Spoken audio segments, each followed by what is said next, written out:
और मैं बहुत आदर और सम्मान के साथ देश के व्यापारियों की संरक्षिका और समय समय पर जिन्होंने कैट को अपना मार्गदर्शन दिया, अपना स्नेह दिया, आप सबकी जोरदार तालियों के बीच मैं उन्हें यहाँ आमंत्रित करता हूँ और आपसे निवेदन करूँगा कि आप खड़े होकर के और तालियां बजा करके उनका अभिवादन करें जब तक वो यहाँ पर न आ जाए। आदरणीय श्रीमती स्मृति ईरानी जी। बोलो बोलो भारत माता की। ऐसा लग रहा है जयकारा माँ भारती का मात्र यहाँ से आ रहा है। जो पीछे सारी बहनें बैठी हैं या खड़ी हैं, उनकी आवाज मोदी जी तक पहुँचानी है ना? पहुँचानी है कि नहीं पहुँचानी? मोदी जी को देश को बताना है कि डायरेक्ट सेलिंग में पूरे देश में 2 करोड़ महिलाएं सम्मिलित हैं। ये वो फोर्स है, वो ताकत है जिस पर आज तक किसी की नजर नहीं पड़ी। इस ताकत की आवाज को पहुंचाना है देश के हर कोने में। तो बोलो भारत माता की। आज अंतर्राष्ट्रीय महिला दिवस के अवसर पर जब बाबा विश्वनाथ का जयकारा पूरे देश में लग रहा है, तब वो मातृशक्ति जो अपने और अपनों के लिए मां अन्नपूर्णा से कम नहीं, वो ताकत जो परिवार का भी सृजन करती है, समाज का भी आधार बनती है, और जो इंडस्ट्री से अगर अपनी ताकत को जोड़ ले तो भारत के हर घर, हर शहर, हर राज्य के लिए लक्ष्मी स्वरूपा बन जाती है। ऐसी मेरी डायरेक्ट सेलिंग एसोसिएशन की स्नेही बहनें हमारी इंडस्ट्री की ताकत मातृशक्ति को, महिलाओं को अंतर्राष्ट्रीय महिला दिवस की सर्वप्रथम हार्दिक शुभकामनाएं प्रेषित करती हूँ। वैसे मैं संजीव जी से और रेड्डी साहब से बात कर रही थी, बहनों ने मंच देखा? 4 पुरुषों के बीच में 1 महिला।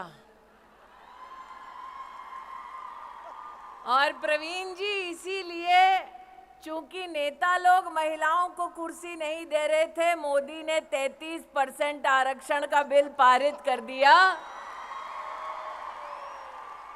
तो मेरा आग्रह है संजीव जी, रेड्डी साहब, कि अगले साल जब आप ये कार्यक्रम करें तो जितने पुरुष बैठे हैं उतने ही महिलाओं को मंच पर जगह दी जाए। ये जरूर कहूंगी कि जब समाज में महिला हो या पुरुष, संस्कार की भावना से समुदाय की ताकत को समझते हुए राष्ट्र के उत्थान के लिए जब हम सब इकट्ठा होते हैं, तब वो कर गुजरते हैं जो वर्षों वर्षों तक लोगों को असंभव लगता है। यह मंच आज सजा ताकि अंतर्राष्ट्रीय महिला दिवस हम सब मना पाएं। ये मंच आज सजा इसलिए ताकि हम आपकी फेडरेशन और एसोसिएशन के माध्यम से मातृशक्ति को नमन कर पाएं। लेकिन आज ये मंच उस शक्ति को एसोसिएशन में पदाधिकारी का भी दर्जा देने का एक मुश्त निर्णय लेती है। ये औरत की ताकत है। अगर आपको करोड़पति दीदी बनने का संकल्प मंजूर है तो छोटी छोटी मैं मोबाइल पे लाइटें देख रही हूँ, इसका मतलब 1, 2, 3, 4 करोड़पति दीदी होंगे। अगर सबको मंजूर है तो अपने मोबाइल पर लाइट जलाकर फेडरेशन और एसोसिएशन को दिखा दो कि मेहनत करने के लिए बहनें तैयार हैं। अब फेडरेशन, कैट को, एसोसिएशन को आगे बढ़कर इस लखपति बहन को करोड़पति दीदी बनाना है। बनना है, बनना है, बनना है। तो ये आज 2 यहां पर संकल्प हुए। एक, एसोसिएशन और फेडरेशन में महिलाओं के लिए 40% की सीटें आरक्षित, दूसरा, आज से 5 साल बाद मैं नहीं जानती मैं कहाँ हूँ, लेकिन इतना जरूर जानती हूँ कि मैं और प्रवीण खंडेलवाल और भरतिया जी इस संकल्प के साक्षी हैं। जितना मैं भरतिया जी और प्रवीण खंडेलवाल को जानती हूँ, एक बार जबान दे दी तो फिर अपने आप से भी नहीं मुकरते हैं। तो 5 साल बाद जगह यही, संकल्प वही, और लौटे हम करोड़पति दीदी और 40% महिला पदाधिकारी इस मंच पर इस संकल्प के साथ लौटे। पक्का? पक्का? पक्का? तो इसका प्लान क्या होगा, कार्य पद्धति क्या होगी?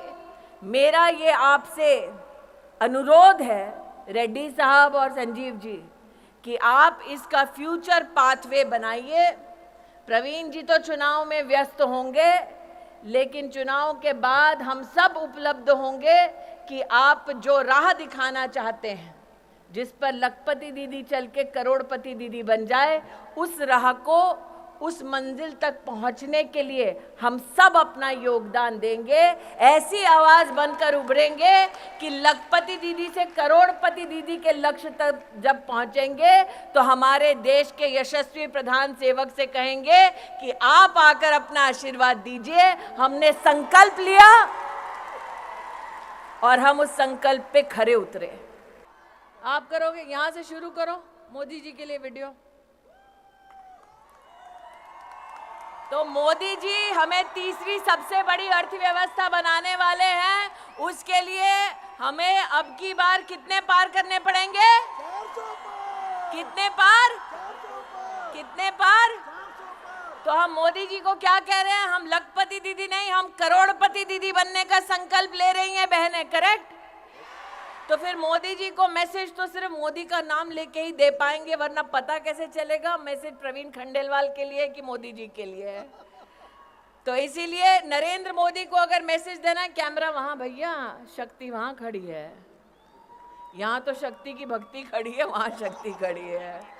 तो अगर नरेंद्र भाई को यहाँ पर कोई कैमरा के माध्यम से मैसेज दे रहे हैं, तो नरेंद्र भाई को एक ही आवाज हम एक ही स्वर में देंगे, बोलेंगे धारा 370 हटाने के लिए आभार, बोलेंगे 33% आरक्षण देश की संसद में पारित करने के लिए आभार, और 500 साल बाद राम लल्ला अपने भव्य मंदिर में विराजमान है, उसके लिए भी आभार। और इसलिए आभार की इस मुद्रा में मां भारती के चरणों में नमन करते हुए मोदी जी को कहें जय श्री राम और भारत माता की